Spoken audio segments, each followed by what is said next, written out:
Eleanor Vance's world shattered at the sight of her husband kissing her son's bride-to-be the night before the wedding.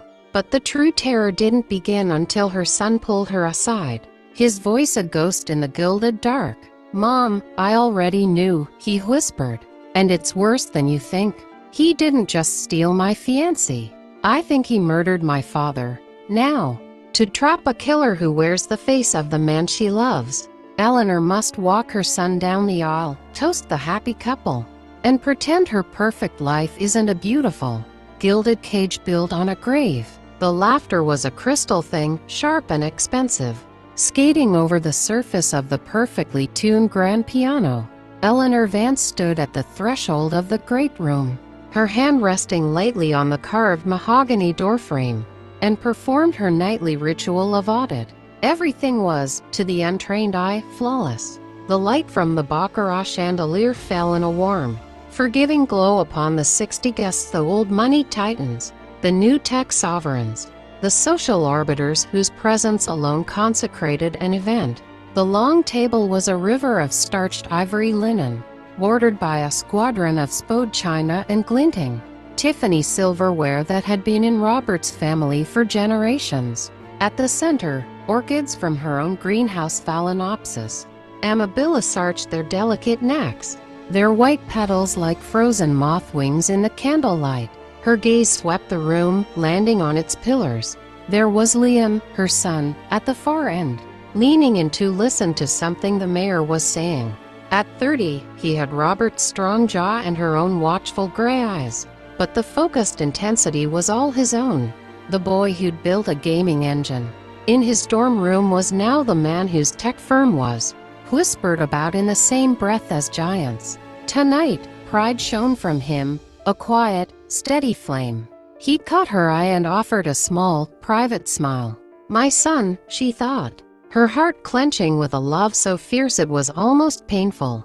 And then there was Evelyn, the soon-to-be bride, seated beside Liam. She was a vision in diaphanous champagne silk, her ash-blonde hair a sleek fall down her slender back. The Lockhart name was one of the oldest in the ledger books, and Evelyn carried its legacy with the effortless grace of a duchess. Yet, as Eleanor watched, she saw the girl's fingers tighten around her water glass, the knuckles blanching. A nervous flutter of a smile didn't reach her eyes, which kept darting, swift and bird-like, towards the head of the table.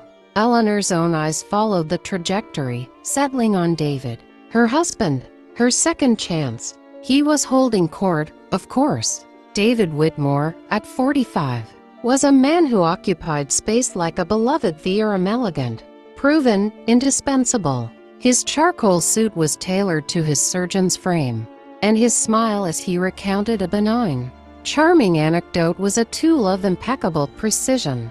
The silver at his temples only added to his aura of trustworthy authority. Dr. David Whitmore, chief of cardiology at the Vance Whitmore Clinic, the man who had pulled her from the abyss of grief after Robert's sudden death 5 years ago, the man who had loved her, stabilized her, and seamlessly stepped into the spaces Robert had left in her life and in Liam's. A pang, familiar and bittersweet, struck her. Robert should be here. Robert, with his booming laugh and his bear hugs, who had built this estate, this life, from drive and grit and a brilliance with a scalpel. His heart, the very organ he had spent his life repairing in others, had betrayed him in his sleep. A catastrophic, arrhythmic storm. He was gone before the ambulance could even crest the driveway. David had been his protege, then his partner, then his friend. In the desolate year that followed, David had been her rock. His courtship had been gentle, patient, a merger of affection and, it seemed, shared grief. When they married 2 years later, it felt like a quiet, sensible healing, a continuation of the life Robert had wanted for them, a securing of the legacy. The final toast was made to love, to union, to futures entwined. Glasses chimed. Eleanor raised her own, the fine crystal meeting her lips, the champagne tasting like dust. The room's energy began to diffuse. breaking into smaller constellations of conversation and cigar plans. A pressure built behind Eleanor's eyes, a headache born of sustained perfection. She needed a moment of quiet, of real air, away from the curated scent of gardenias and ambition. With a practiced smile and a touch on a few shoulders, she slipped through the French doors onto the terrace. The June night was soft, the salt-tinged air from the Atlantic a balm. She walked across the flagstones, her heels clicking a subdued rhythm, drawn towards the dark silhouette of the pool house some 50 yards away. It was a miniature chateau, Robert's final indulgence, a guest suite with a wall of glass facing the illuminated azure pool. It was where Evelyn and her bridesmaids were staying for the weekend. As Eleanor approached, intending to perhaps fetch a forgotten wrap, she saw the flicker of movement through the sheer inner curtains. 2 figures, close. Her step faltered. It was probably Evelyn with one of her sisters, a last night jitters chat. But the silhouette was wrong. Taller, broader, a man's shape. A cool trickle, like the first drop of rain before a storm, traced her spine. She moved closer, silent on the grass now, hidden in the deep shadow of a towering hydrangea. The curtain shifted on a breeze from a cracked window, framing the scene inside like a malicious painting. Evelyn, her champagne silk dress a luminous pool at her feet, stood in her ivory lace slip, and David, his back to the window, his hands cradling her face. It was not a fatherly peck. It was not a comforting embrace. It was a kiss of profound, intimate possession. Evelyn's hands rose, not to push him away, but to clutch at the fabric of his suit jacket, her body arching into his with a familiarity that spoke of practice, of history. David's head tilted, deepening the kiss, one hand sliding from her cheek down the elegant line of her throat. The world did not so much tilt as it vaporized. The laughter from the main house, the chirp of crickets, the soft lap of pool water, all were sucked into a vacuum of pure, silent white noise. Eleanor's breath solidified in her lungs. Her fingers dug into the rough bark of the hydrangea, the only anchor in a universe that had just catastrophically rewritten its laws. This was not a mistake, not a drunken stumble. This was a language of bodies that knew each other. Her husband, her son's fiancé. The night before the wedding. Betrayal, hot and corrosive, flooded her veins, followed immediately by an ice-water rush of horror for Liam. Oh God, Liam! A sound, a whimper trapped in her own throat, finally broke the silence. The figures inside froze. David's had started to turn. Eleanor stumbled back, away from the light, her heart a frantic, wounded bird against her ribs. She turned and ran, not towards the house of light and laughter, but blindly into the darker garden, the manicured hedges clawing at her as she passed. She didn't know how long she careened through the rose garden, the thorns catching her silk dress, her breath coming in ragged, tearless sobs. Rage and revulsion warred with a devastating, personal humiliation. The images burned on the back of her eyelids, David's possessive hand, Evelyn's surrendered curve, the lies, the vast, architectural scale of the lie her life had become. Liam. The thought was a lance of pure agony. He could not know. He could not start his life with this poison at its root. She had to stop it. She had to tear it out, here, now. The rage won, coalescing into a hard, clear purpose. She straightened, wiped her face with trembling hands, and marched back towards the house. A queen advancing on a treasonous court. She entered through the kitchen, ignoring the startled looks from the catering staff, and moved through the pantry into the main hall. The study, David's sanctum. He would be there after dinner, always, with a brandy and his patient charts. The heavy oak door was ajar. She pushed it open. He was there, as predicted, standing by the fireplace, a lowball glass in one hand, a tablet in the other. The soft light gleamed off his silvering hair. He looked the very portrait of respectable accomplishment, the monster in her husband's skin. He glanced up, and his smile was immediate, warm, practiced. "There you are, darling. I was wondering where you'd vanished to." a bit overwhelmed by it all. His voice was a soothing instrument. It had calmed her through panic attacks, through anniversaries of Robert's death. Now it felt like a violation. The words "I saw you, you bastard," with her, with my son's Evelyn boiled up, acidic and scalding. She opened her mouth, her body trembling with the force of the accusation about to be unleashed. "Mom." The voice came from the doorway. Not David's, Liam's. She spun. He stood there, still in his dinner jacket, but his face was all wrong. It wasn't shocked. It wasn't confused. It was a mask of grim, weary resignation. His eyes, those intelligent gray mirrors of her own, held a knowledge so profound and dark it stopped her breath anew. In 2 strides he was across the room. He gripped her upper arm, his fingers firm, insistent. "Mom, not here. Not now. Liam, she choked out, her voice a fractured thing. "I know," he hissed, the word low and urgent. He didn't look at David. He focused entirely on her, his gaze holding hers, trying to transmit a warning she couldn't yet comprehend. "Please, come with me." He pulled her, not gently, from the study. She was too stunned, too unmoored, to resist. Over her shoulder, she saw David take a sip of his brandy, his expression one of mild, concerned curiosity. The perfect performance. Liam guided her across the hall into the library, shutting the heavy door with a soft but definitive click. The sound sealed them in a tomb of leather-bound books and shared history. The laughter from the lingering guests was a distant, mocking echo in the profound quiet. Eleanor's composure shattered. A sob ripped from her chest. "Liam, the pool house. David and Evelyn, they were." "I know, Mom." His voice was flat, drained.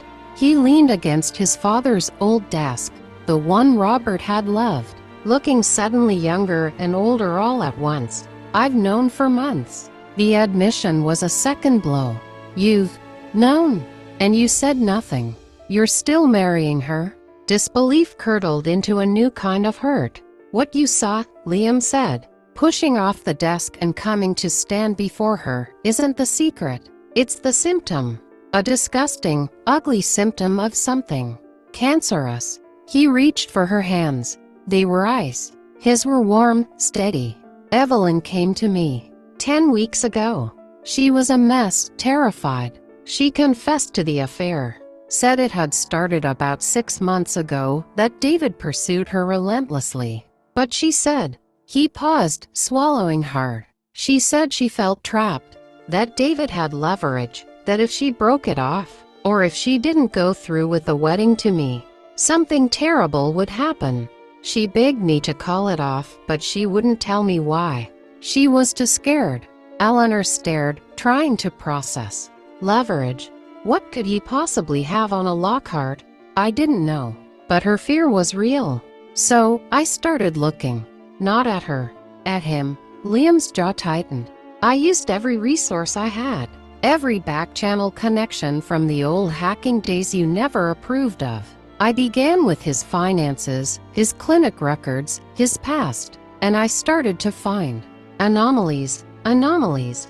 The word felt inadequate, trivial, against the seismic betrayal. Liam's gaze locked onto hers, and the pain in his eyes was bottomless. "Mom, David didn't just steal my fiancée. He took a sharp, shaky breath, the words falling into the silent room like stones into a deep, dark well. I think he stole my father's life." Time stopped. The air vanished from the library. Eleanor heard the words, but their meaning refused to coalesce. They were syllables without sense. What are you saying?" "Robert, Dad." Liam's voice dropped to a whisper, a haunted, broken sound. "His death. It wasn't just a tragic heart attack." The room seemed to tilt on its axis. Eleanor's legs buckled. Liam caught her, guiding her to the worn Chesterfield sofa. She sank into the familiar leather. The ghost of Robert's pipe tobacco still faint in its fibers. "You're not making sense," she whispered, but the protest was weak, her mind already racing down a dark path she had never dared to tread. Robert's death had been a shock, a brutal act of nature. To suggest otherwise was to invite madness. Liam knelt before her, his hands gripping hers. Dad was under David's care for that arrhythmia. It was mild, manageable. David was the junior partner, but he had full access. He was the one monitoring the medication. The follow-ups. His words came faster now, tumbling out, a torrent he held back for too long. I gained access to the old clinic server archives, the ones they were supposed to have decommissioned. The digital records from the months leading up to Dad's death. They've been altered, Mom.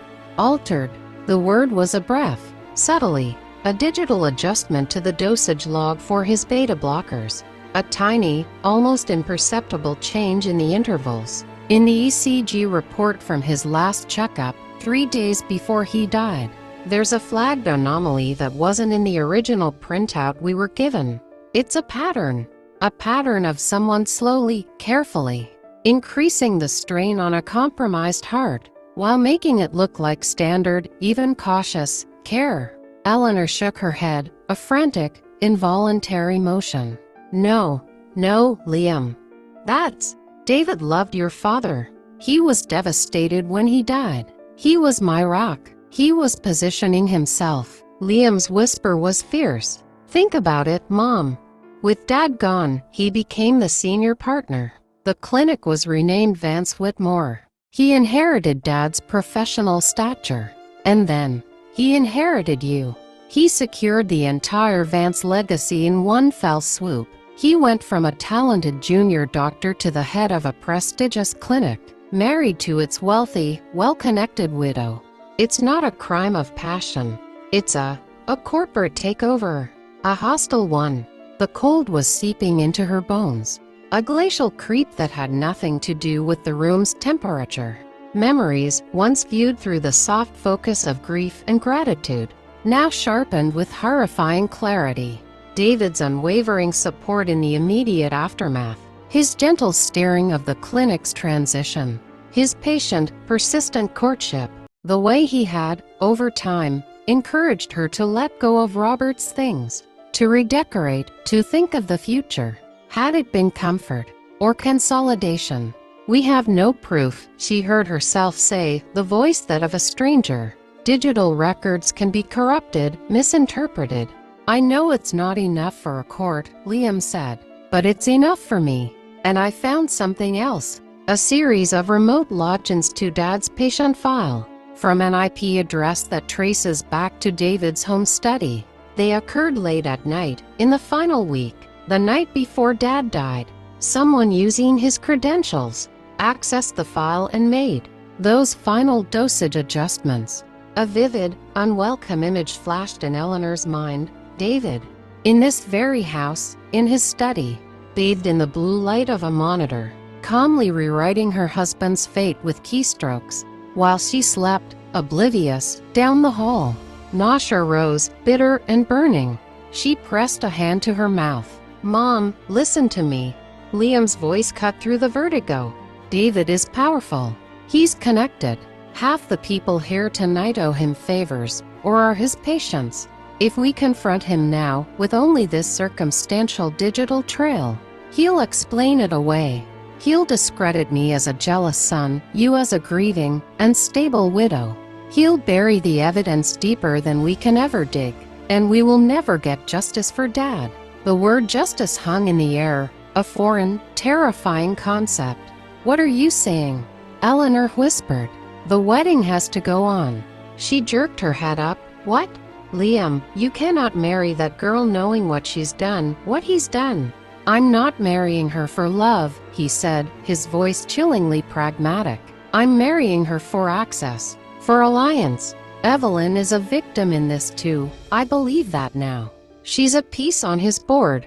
If we call off the wedding, we lose any leverage we have with her. And we send David a signal that we know something. It forces his hand. We need him complacent. We need him to think his plan is working perfectly. He gripped her shoulders. We have to pretend. For one more day. You have to walk me down that aisle. You have to smile at David, toast our happiness. We have to make him believe his gilded cage is still securely locked. The magnitude of the performance required of her was staggering. To stand beside the man who may have murdered her husband? To hand her son over to the woman who had betrayed him? All while holding this cataclysm inside. "I can't," she breathed. "You have to." Liam's eyes were steel. "For Dad. To find the truth. To make him pay." She looked into her son's face, seeing not the boy, but the man Robert had raised, determined, strategic, relentless. He was already at war, and he was asking her to enlist. The ice in her heart spread, hardening into a core of pure, focused purpose. The grief, the betrayal, the horror, she compartmentalized them, locking them away in a vault. What remained was a cold, clear objective. She nodded, once. A sharp, decisive movement. Her heart didn't feel like it was turning to ice. It felt like it had already frozen solid. A diamond-tipped drill bit ready to cut through the lies. "The wedding," she said, her voice devoid of all tremor, "will go on." The wedding was a masterpiece of silent horror. Eleanor moved through it like a ghost in a couture dress. She kissed David's cheek, her skin crawling. She hugged Evelyn, feeling the girl's rigid terror. She watched Liam place the ring, his face a mask of tender commitment that only she could see was made of marble. At the reception, she found Evelyn in a bathroom, weeping. "He has evidence my father embezzled hospital funds," Evelyn gasped. "He'd ruin us. The affair. It was my collateral. I'm so sorry." The last piece of Liam's puzzle clicked. Another victim, another lever of control. While the party roared, Liam met his contact. The digital trail was real. David's after-hours logins to Robert's file were a damning pattern. But it wasn't enough. Desperate, Eleanor searched David's office. In a locked drawer, she found a file on another patient, Celia Thorne, a wealthy widow who died under David's care years before Robert. She'd left a large donation to his hospital wing. The pattern was sickeningly clear. David was a serpent who targeted rich, isolated hearts. Armed with this name, Eleanor confronted David on the terrace as fireworks lit the sky. "Tell me about Celia Thorne," she said softly. David's charming facade vanished, replaced by an eerie, flat calm. "Walk away, Eleanor. For your sake, for Liam's, or you'll regret it." The threat was absolute. The plan was born of desperation. Evelyn, wired, would get David to admit to tampering with Robert's records. Liam would publicly confront him over the affair, creating chaos for the police to intervene. Days later, in David's study, Evelyn played her part perfectly.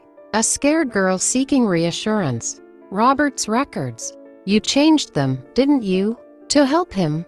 David, smug in his control, took the bait. "Sometimes a physician must guide fate, my dear. Robert was a weak vessel. I strengthened the legacy. I gave Eleanor, and you, the future you deserved." His voice, recorded on the tiny device, was a confession of malignant arrogance. Minutes later, at a public gala, Liam's performance began. "You destroyed my wedding," he roared, shoving David. Cameras flashed. As security moved in, so did the police, tipped anonymously with the evidence file and the recording. The gilded world shattered on the evening news. The trial was brutal. David's defense painted Eleanor as hysterical and Liam as vengeful. But the digital trail, Celia Thorne's sister's testimony, and his own recorded words sealed his fate. He was convicted of fraud, record tampering, and the second-degree murder of Robert Vance. A year later, the silence in Eleanor's modest seaside cottage was peaceful.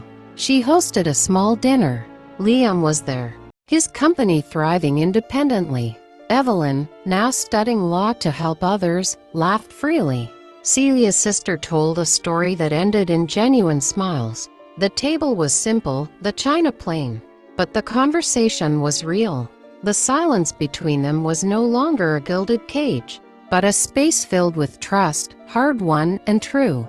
They were not the family they had been meant to be. They were the family that had survived the storm.